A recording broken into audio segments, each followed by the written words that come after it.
Listen, I'm gonna be completely honest with you guys. When you see these hands, you might think I'm on crack. Let's rewind a second. That's me, Marc Goone. I'm a former poker pro, some would say, washed up. And these days I coach and train other poker pros and serious weekend warriors to help them climb to high stakes like I did myself over the last 7 years.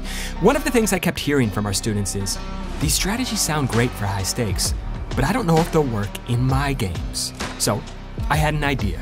I'm going to go back to my roots, to play the same game in the same room where I started, at the same stakes that most of our students play, and I'm going to try to win at a rate that no one really thinks is possible at this level. Come with me for the journey, and I'll show you every significant hand I play along the way.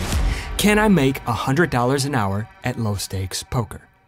Let's find out. Down bad, bounce back, boy, I'm different. Watch how I handle my business. Watch with the hands not ticking. Listen, that's that drum kick, boom, coming out of my system.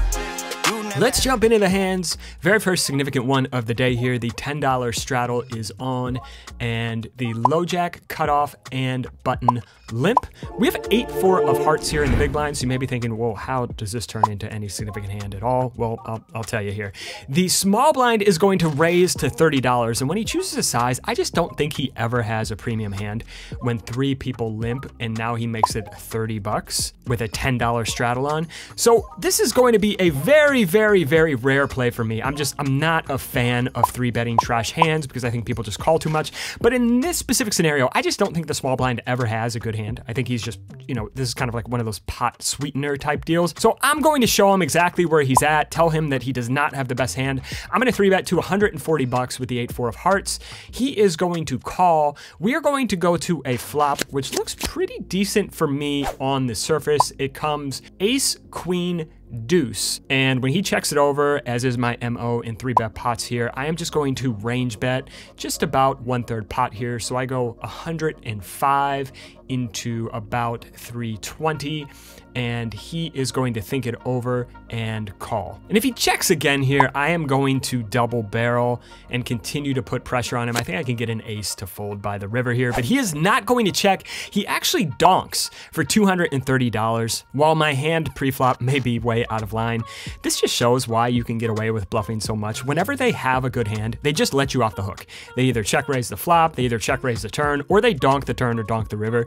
They just never let you run into the strong hand. They just announce, hello, sir, I have a strong hand. Please discontinue all bluffing efforts. I will let you off the hook right now. So I get away from this one. I fold. All right, so next hand here, the same villain as the previous hand. The $10 straddle is still on. And now the villain limps on the button. We are going to make it 75 from the small blind with ace jack off, actually have a real hand here. The straddle is going to call, and the button is going to come along as well. You can tell this is a pretty good game so far. 3 ways to the flop. The flop comes 10, 4, 9 with a couple of clubs, and my MO in single raise pots out of position is just going to be to check range. Why am I checking range? Because recreational players in general are going to stab too much. They're going to telegraph their hand strength with their bet sizing, and they're just never going to check back very strong hands, especially on dynamic boards such as this one. So I check, the straddle checks, and now the button stabs 125, which is just about half pot here. I think he can have quite a few draws here, which we are ahead of, specifically when he limps the buttons. We're going to call with ace high one time, see what he does on the turn. Now the turn is a 9 of diamonds. We're going to check it over again, and now at this point, he bets 210, choosing this small size again. First of all, I think if he had a 10, I think he would choose a bigger size sometimes on the flop. I think if he had a 9, he would just size up here on this turn, and I'm not sure what else is really betting for value here, so I just discount the 10x, I discount the trips, and I think he's gonna be super draw heavy, so I'm gonna get pretty sticky here, and I'm going to continue once again with a call. We are going to a river, which is maybe the worst river in the deck for me. It is the king of clubs. Now everything gets there, and when we check it over, he is going to bet 315 here, and we're thinking it over just for a second. I'm gonna fold here probably 99.6% of the time. But then as I'm thinking it over here, he offers to show me 1, and he actually shows me a 4, and I can't even beat the 4, so I just thank him, I fold, and he actually shows pocket 4s. So he flopped a set here, and then he went small on the turn when he made the boat, which makes some sense. All right, next hand here, $10 straddle is still on. If the straddle's gonna be on a lot, that's gonna be pretty good for trying to get closer to that $100 an hour win rate. Again, my ground rules, I'm not gonna push for the straddle, but if the straddle is on, I am definitely not complaining. So in this hand, the low jack limps, we make it 60 on the button with king 5 of spades. The small blind, the straddle, and the low jack limper are going to call. We are going 3 ways to the flop, which comes 6, king, 9 with a couple of hearts. So we flop top pair here on a pretty wet board. Lots of draws out there.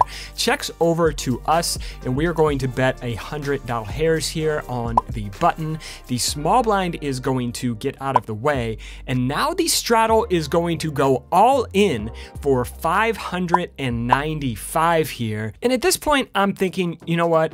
He does have a lot of big draws here. 7-8 of hearts, 9x of hearts, queen 10 of hearts, jack 10 of hearts, hands like that. So he's got a lot of big draws. He either has a big draw, or this guy's been playing so wide, especially from the straddle here. I think he can just have all the king 9 off pure. I think he can have all the king 6 suited. I think he can have all the 9-6 suited. I'm either way behind, or I'm essentially flipping with a draw. I think there are a bunch of clues here that he kind of wants a fold, that he kind of just wants me to lay this down. So I think if I was a little bit more dialed in, I would find the call here, but I am eventually going to find the fold. On the surface, this looks like a fold because I'm either flipping or in really bad shape, but I think because of some of the tells he was giving off, I probably should have found a call here. All right, next hand against the very same villain. Can we get payback? The hijack limps here, and we make it 60 in the cutoff with 6-4 of hearts. The big blind, who is the villain from the last hand, and the hijack limper are going to come along. The flop comes king, jack, 5 with a couple of hearts here, and when it checks over to me, I'm gonna bet small. I go $60 here, and now the big blind is going to call. Going to the turn here, it is the 7 of diamonds. So now we have a flush draw, and we are open-ended. The big blind started this hand off relatively short, just about 85 big blinds effective with the straddle on. So I'm thinking here, I'm kind of torn between going small on this turn, and then do we have enough back if I go small on this turn to overbet jam on the river? It's kind of close, and at this point, I kind of just want to maximize my fold equity right here. If we were deeper, say, even if we were 1,000 effective to start this hand, or 1.1k effective, I would bet a small size on this turn to get him to put in another call, and then we'd still have that big overbet behind on the river. But because he's a little bit more shallow, I just don't think we have enough room to do that. So I'm just gonna put in all the money here. Pot is 310. I'm gonna jam for 790 effective. He is going to hem and haul, but finally he's going to make the laydown, and we get revenge. We're here with Ronnie. Ronnie, what's the most amount of money that you think can be made at 5-5, 1,000 cap? 1,000 cap of 5-5. I mean, if you run good, there's a lot of money to be made. What is that number? I mean, I've won 2,000-3,000 in a 5-5 game. So what's possible is it's unlimited. Can we get a look at that sweet baby there one time?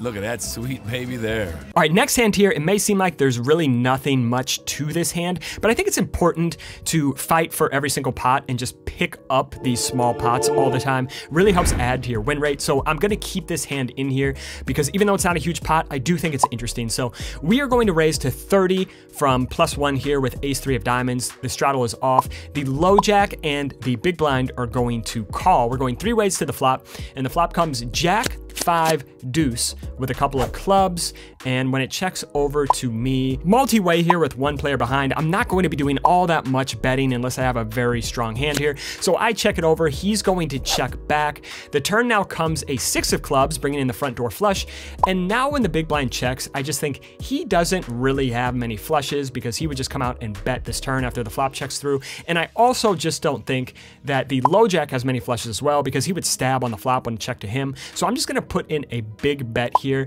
$80, targeting hands like pair plus 1 club that are going to call once and then fold river, but both players fold to get this one through. I think this is just a nice example of fighting for every pot, boosting that win rate, and I'm gonna have to win every single pot possible to try to get to $100 an hour at 5-5. All right, next hand here. This is the same villain from the 6-4 of hearts hand and the king 5 of spades hand. We've been kind of battling with this guy all day. So we ISO'd a 45 in the hijack with ace 9 of diamonds. The button, the small blind, and the low jack are going to call. So we're gonna go 4 ways.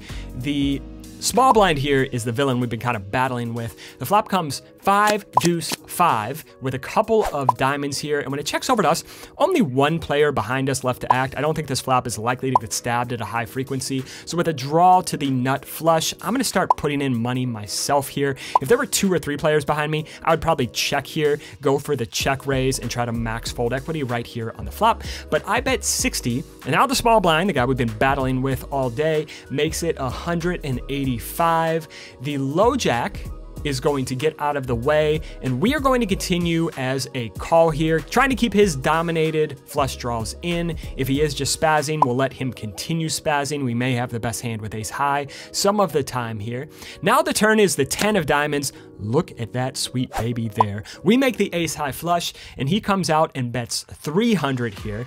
And, you know, I would consider raising here. I just think he's pretty strong. I think he's pretty likely now, after he check raises flop and then barrels turn, to have a 5 at a pretty high frequency. But he's only got about 530 behind, so if he's got a 5, we're gonna get all the money in anyway. And if he's bluffing, let's give him a chance to bluff one more time. River is a 10, double pairing the board. We don't really love to see this one. Now he's gonna do a little bit of posturing, and he is going to go all in for 530. And we just don't really like to see this at all. This is just, it's not gonna be a bluff. It's gonna be a 5 at a very, very high frequency. If he did have a flush, he would slow down. At this point, I just don't really think we beat anything at all. If he was spazzing, most people just aren't gonna run it when the board double pairs here. We look pretty strong. He could just be running into a boat at a very high frequency. So I think he's just got it here. And even though we've got the ace high flush, I just think this spot is massively under bluffed, and we've got a bluff catcher, and when they are under bluffing, every bluff catcher should be folded. So that's what we are going to do. We are going to lay this one down, and he is going to show ace 10 off. So he just check raised a complete air ball on the flop, barreled on the turn when he made top pair, top kicker, even though the flush got there. And then on the river, he hit his runner, backdoor full house. All right, next hand here. This is just gonna be another example of picking up small pots and why it can be so effective just to fight for every pot. So we're gonna go $30 in +1 with Jack 10 off here. The low jack and the big blind are going to call. Flop comes 4, 9, 3. So nothing really going for us here in multi-way. We are just going to check and give up. Now the turn here is a 7. So we make a gut shot here. And the difference between this hand and the hand where the flush came in on the turn, I think this turn is just going to get stabbed at a pretty high frequency by the low jack. If the low jack has air, he just has an incentive to stab now. And if he does have some type of showdown value to check back the flop, like pocket 8s or ace 4 or something like that, I think he's also going to stab here. So I actually like just checking this over, whereas on the flushing turn before, I don't think it's going to get stabbed. So he does stab for $30. Now the big blind is going to call. Now it's time to put in that big boy check raise. When the low jack checks back the flop, he's just not going to protect his check back range. He's never going to have a very strong hand here. And when the big blind check calls the turn, same thing. He's just never gonna have a very strong hand here. He would either lead the turn or check raise the turn if he did have a monster. So at this point, we are fairly confident that neither player really has much. We're gonna put in the big check raise here to 210. Try to get called by some draws like 10-8 here or something like that. And then we were just planning to put in the huge overbet hammer on the river, but no need here because the low jack and big blind are both going to fold. So just another example of how fighting for every single pot is going to boost that win rate. All right, next hand here, another example of why bluffing is so good, even when it doesn't work. So the straddle's back on, playing 5-5-10, 1.2K effective here. We're gonna open it up to $40 on the button with 5-4 off. With 3 recreational players in the blinds here, I'm just opening almost everything. They're just never gonna 3-bet. We are relatively deep. They're going to play poorly post-flop, and I just think I'm going to be able to play almost every single hand on the button here profitably. profitably. So the small blind and straddle are going to call. Flop comes king 8-6. So with a gutter here, when they both check it over, I'm going to c-bet small here in position. The small blind is going to call, and we are going to a turn, which is the jack of clubs. The small blind checks it over. And when he calls next to act on the flop, I think he's gonna have a pretty strong range here. Hands like king X, maybe some straight draws, maybe some flush draws, maybe some combo draws. So at this point, I'm just going to bet big to target all of those hands that are going to call on the turn and then fold on the river. This guy's pretty sticky. I don't think he's the type that's gonna fold a hand like king queen or something like that by the river.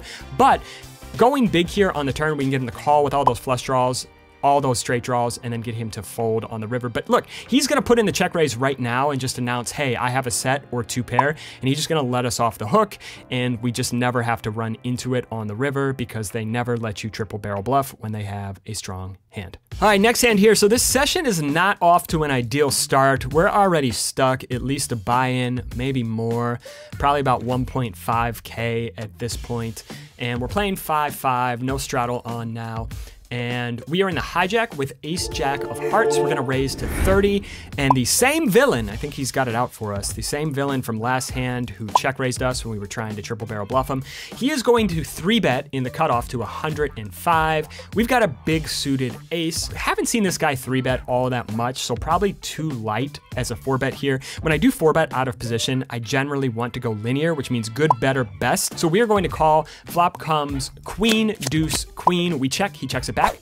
Turn is now an ace, and on this card, I think he either has a hand like ace king that's going to stab, or he's got a bluff that's going to stab, so we check it over, he checks it back. Now the river is a king, and at this point, I just think he has a lot of hands like pocket tens, pocket jacks, maybe something like that. So on this river, I expect it to go check, check a lot if I check it over to him. So I'm just gonna go very, very small here, 1/3 pot. Try to get looked up by a hand like nines, tens, jacks, something like that here. So I bet 75 bucks, and he very quickly puts in the call. And look at that, we chop with ace jack off. So this guy was 3-betting just a little bit lighter than I thought. Making a mental note of that and going to 4-bet this guy quite often from out of position here. All right, big hand alert.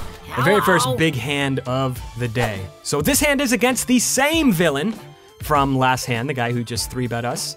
+1 makes it 25. The hijack calls, and we are going to call in the cutoff with ace deuce of hearts. Not usually a big fan of doing calling in the field unless I'm on the button or the big blind, but the table is very, very soft. Not a lot of 3-betting, and with a suited ace, I think we can just cooler people in a multi-way pot. So I'm gonna make an exception here. I'm going to come along with a call here. The button is coming along as well. So we are going 1, 2, 3, 4 ways here to the flop. And look at that sweet baby there. 8-6 queen with 3 hearts. So we flop the stone cold nuts. Checks over to us, and I'm going to go relatively small here. I just don't think +1 or the hijack really have much, so have to pray here that the button's got a hand, but not expecting him to stab this flop 4 ways, so I'm just gonna bet myself. And look at that, he's gonna put in the raise to 100.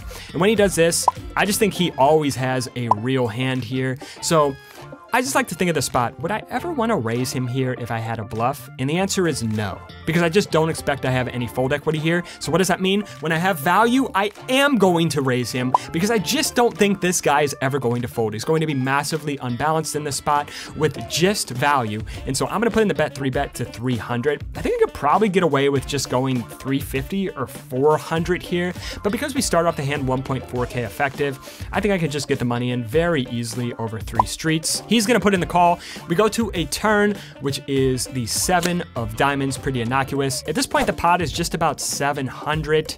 We've got about 1.1K behind effective. And so I want to be able to set up an SPR of less than 0.5 if possible. Just make sure he never gets away from it on the river.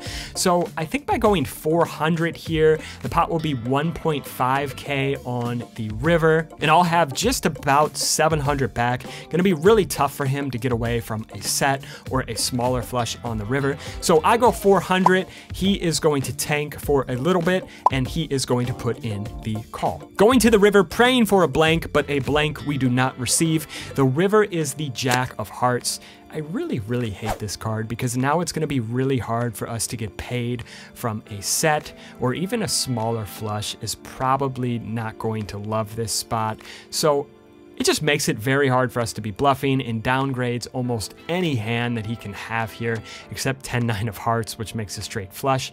So I just think I gotta go really small in this spot, try to get looked up by a smaller flush. So the pot being just over 1,500, I'm gonna go 300 here on this river, 1/5 pot, trying just to get looked up by any heart that he has, but he's gonna think it over, and finally he is going to fold. So I would expect that in the spot, he probably just had a set, maybe a hand like pocket sixes or pocket eights, and we just get a pretty unfortunate river card here, where on most rivers, except a board pairing river, we are just getting all of the money. All right, next hand here, we open 230 from the low jack with nines, and you may be wondering why I'm opening so big. Well, we're just not getting 3-bet all that often. The table is very call happy, and when the table's not doing a lot of 3-betting, I like to up my open size, and look at that. We get 3-bet from the only other reg at the table. He goes 140, and with pocket nines here, I think we have a pretty easy continue in position. A couple notes on this guy. I haven't really played many hours with him, but I do know he does sit out the bomb pot games, which makes me think he's maybe a little bit more on the tighter conservative side. Flop comes 3-3 king with a couple of spades. He goes $100 here, and I just expect him to be range betting on this board, so I'm going to continue and see what he does on the turn. Turn brings in an offsuit 10, pot being about 480 now. He's going to continue for 250. At this point, I think I have a standard fold, but you know what?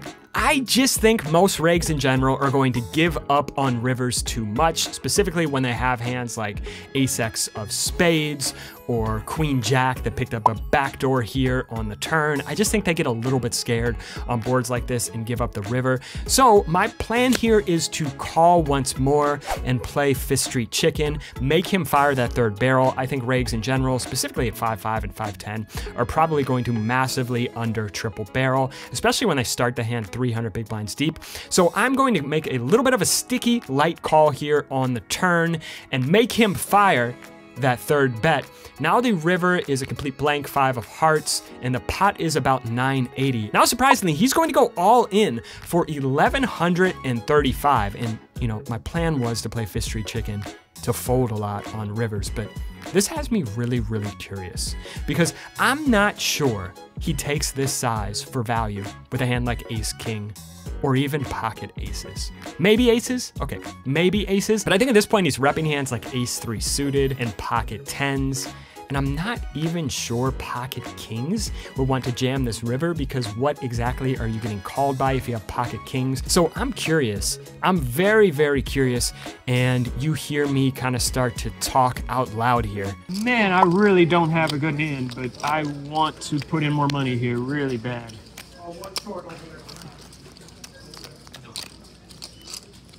You look so uncomfortable. Like you could not be more nervous. I think this is a little bit full of shit, but also at the same time, I think regs just so massively under triple barrel, especially when they start off 300 big blinds deep. I think this is going to be under bluffed. So even though I don't necessarily believe him, I've got two kind of conflicting factors tugging at each other.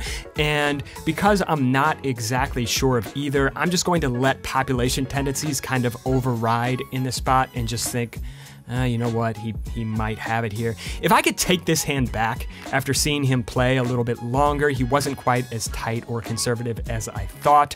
Was kind of making that assumption just because he didn't play bomb pots. I would put in the call and just expect to get shown here a bluff enough of the time to make this a profitable call. But kudos to him, put me in a tough spot. All right, next hand here, really gonna test out that theory that I can open any two profitably from the button with a couple of wrecks in the blinds here. May have to reevaluate this one. So we're gonna open up the button with 4 deuce off here. The small blind, who we've played quite a few pots with today, is going to call, but we're relatively deep, 1.7K effective to start this hand. So feeling pretty good about playing 300 big blinds effective against kind of a passive villain. Flop comes 9, king 6 with a couple of clubs. He checks it over, choose a size where they raise their strong shit, call with their weak shit. Half pot's gonna do it, he calls. Going to the turn, which is a 3 of clubs. Now on this turn, I think I'm gonna choose a small size to kind of force him to raise off when he does make a flush here. And also, if I bet small, he's gonna continue with just a lot of weaker hands, a lot of pair plus club type hands, even a lot of just like top pair type hands. So I go 55 on the turn. He's gonna put in a quick call. At this point, I'm pretty confident that he does not have a flush, especially when he calls with that type of speed on the turn. River is a jack of hearts, and when he checks it over, in game, my thoughts here were, this guy's really sticky.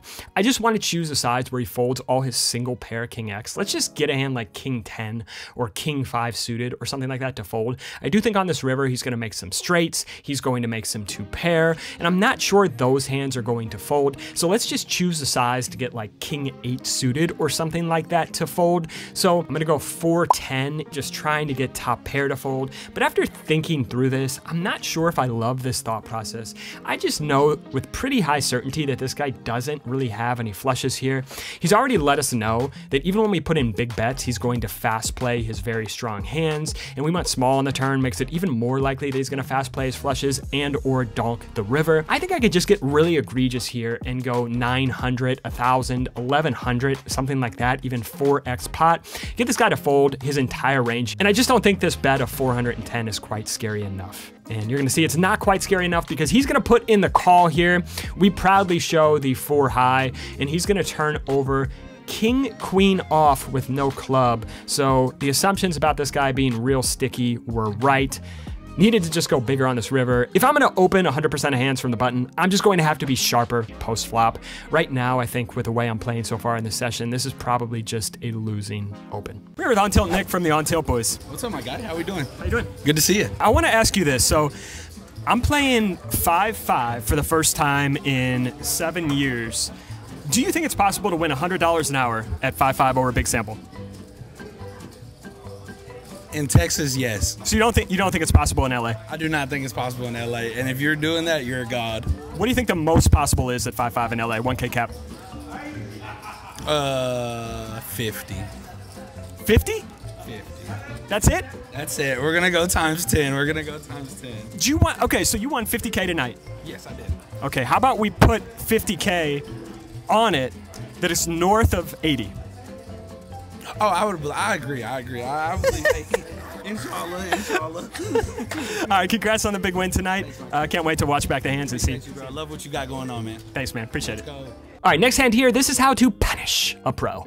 A reg makes it 25 in the low jack, folds around to us in the big blind with jack 10 off. I actually thought he made it 20 here. You see, I put in $20, and then the dealer says it's 25. If I knew it was 5x, it seems like a small thing here. I actually probably would have just folded pre-flop, but nevertheless, I call. Flop comes king 8-10. So we flop middle pair here. We check it over. He goes $20, just indicating that he's going to be range betting on this king high board. We are going to check call, go to a turn, which is the 9 of clubs.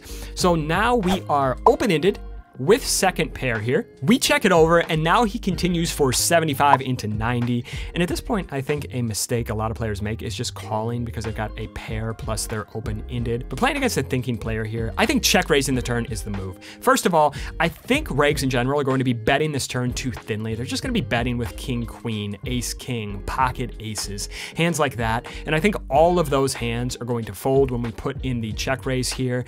And furthermore, regs have fold buttons, right? When people check raise turns, are they bluffing a lot or a little? Well, in live poker, they're usually never bluffing when they check raise turns or check raise rivers. So we can use that to our advantage, use pattern recognition against a live pro here. So we're gonna put in the check raise on the turn. I think we can get hands like king, queen, ace, king, pocket aces just to fold right away. We're gonna choose a relatively small size because I don't think we need to go huge to get that done. And I do think we can still run into very strong hands here like pocket eights, pocket tens, queen, jack suited, etc. So we put in the small check raise. He's going to think it over for about 15, 20 seconds. He's going to find the fold. Fighting for every pot, picking up the small ones is going to really, really, really add to that win rate and help me hopefully get to $100 an hour. This line in this next hand is my favorite line in all of live poker. If you followed the channel for any length of time, you know what it's about to be, but let me walk you through it and explain why. Hijack raises to 40, the straddle's on. We 3-bet to 125 in the cutoff with king 10 of hearts here.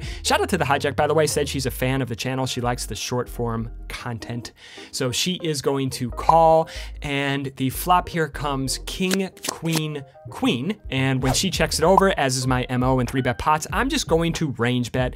It's hard to play against a range bet. People just don't find enough check raises. They call too wide. They float too much to the small bet. So I'm gonna put in a bet for $80 here. She is going to snap call. We're going to a turn, which is the 8 of clubs here. Check it back, and now we go to the river, which is an offsuit deuce, and she's gonna bet for $200. This is why it's my favorite line in live poker. Snap call, and she shows pocket sixes. When you see bet the flop small and check back the turn with showdown value, they just can't help it. They just monkey bet the river every time. So we win a nice little pot with my favorite line in all of live poker. All right, starting to pick up some pots here. Feels nice, starting to build up a stack. I think like every session we play, are we gonna have to start off stuck a billion before we win any pots? So this hand here, we look down at pocket aces, the second best hand in poker from under the gun. We make it 30.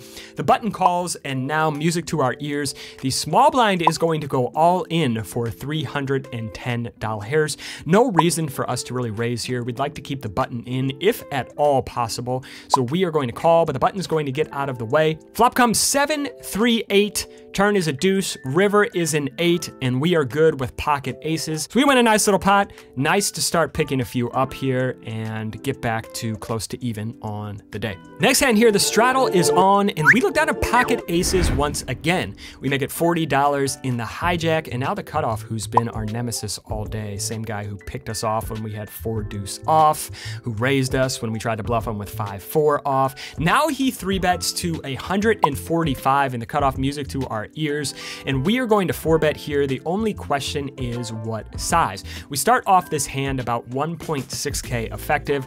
I don't think I need to go too big here. If this guy was never 3-betting light, if I just knew he was strong all the time, I actually probably would just size up here and choose a ridiculous size like 600 or 700 or something like that. But we've seen this guy 3-bet with hands like ace jack offsuit, if you remember from earlier. So I don't always think this guy is just top of range here. I want to give him a chance to continue a little bit lighter. So I am going to go 450 here, and he is going to put in the call. We go to a flop, and it comes ace, queen, 7 with all spades. I don't necessarily love this flop because even though I have top set, I think it's just gonna be pretty hard to get value from a hand like pocket kings or pocket jacks at this point. And I think I get a little bit lazy with this c-bet size. I think 20% pot is kind of an in-between size here. I think I have 2 options. I can either size down here to maybe like 10% pot to get looked up by a hand like pocket kings with no spade, or a hand like king queen suited or something like that, or I can just size up here to target ace king or kings or jack with a spade, maybe go like 30 to 40% pot. But I think going 20% pot is just the worst of those options. It doesn't really accomplish much.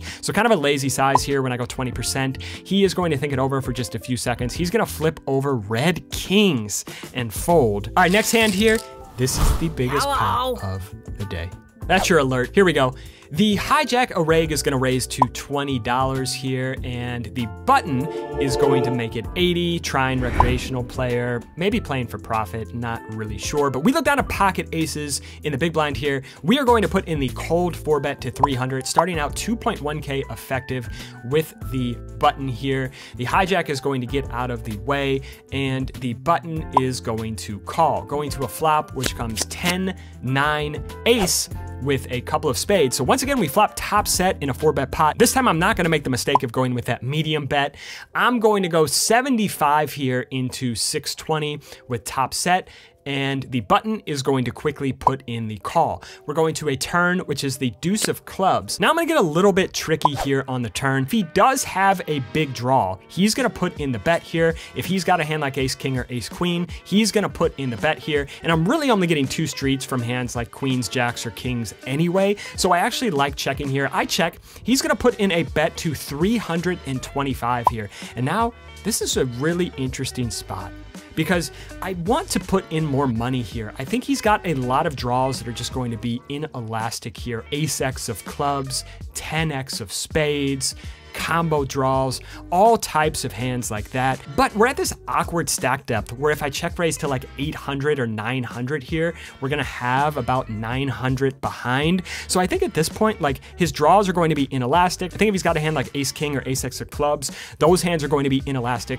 So I'm actually going to put in the 6x check raise here. I'm going to check raise to $1,725. He is going to put in a relatively quick call here. The river is going to be a 3 of diamonds. We love to see it. We flip over pocket aces and he says ace king and we are good. We rake in a $4,200 pot at 5-5, the biggest pot of the challenge so far.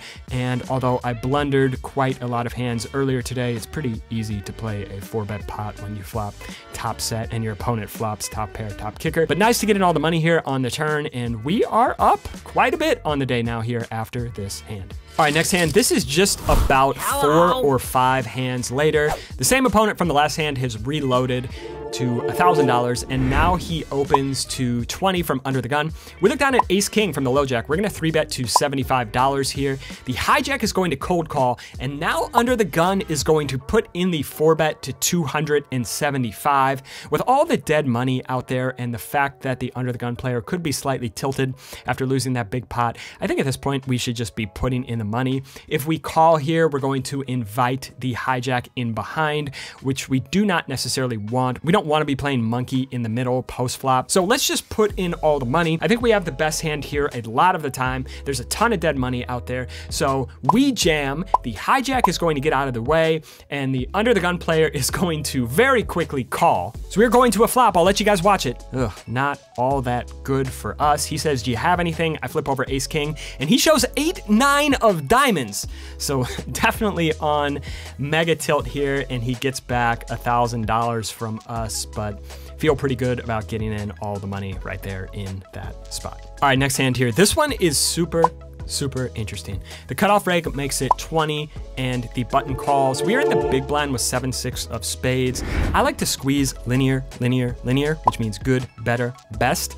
I think this hand doesn't really fall into either the good, the better, the best. And this hand just functions pretty nicely as a call. 3 ways. I think you probably just want to be squeezing the hands that can outhand your opponent. Look at that. We flop the nuts 8-5-4 and we check it over. It checks through. Turn is a 3 of diamonds. We're going to check again here on a blank turn because I think the cutoff rake could be protecting his check back range on this flop. And if he does have an overpair or something like that check back on the flop, he's certainly going to stab here on this turn. If he does have hands like ace-x of diamonds, he's certainly going to stab here on this turn. So he goes 30. And now at this point, we are going to put in the big boy massive check raise. We are going to go 10x here. The reason being, if he does have an overpair that check back the flop, he's just gonna think, I'm top of range. I kind of got a call one time.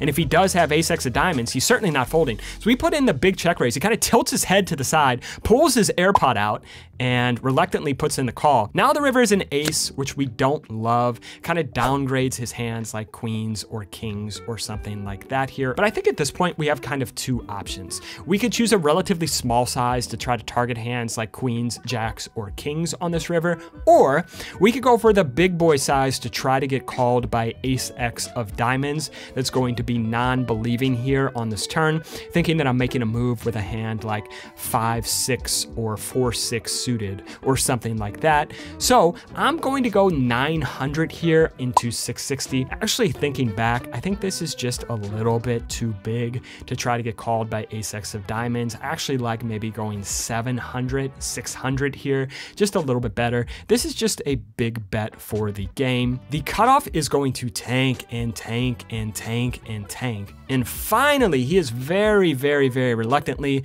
going to put in the fold. So I think just going slightly smaller on this river gets the job done and gets us paid. All right, just finished session number 2, put together another win, up about $1,300. So now after 2 sessions, up around $2,200 and some change around there. So on pace so far, but just felt like tonight really couldn't get much going the entire night. Finally won a really big pot, but overall just kind of feel like haven't really been able to string together a session where I've really played really well and run really well yet. Up about $2,200 after 2 sessions, so not bad overall. We'll take it, and I'll see you guys soon.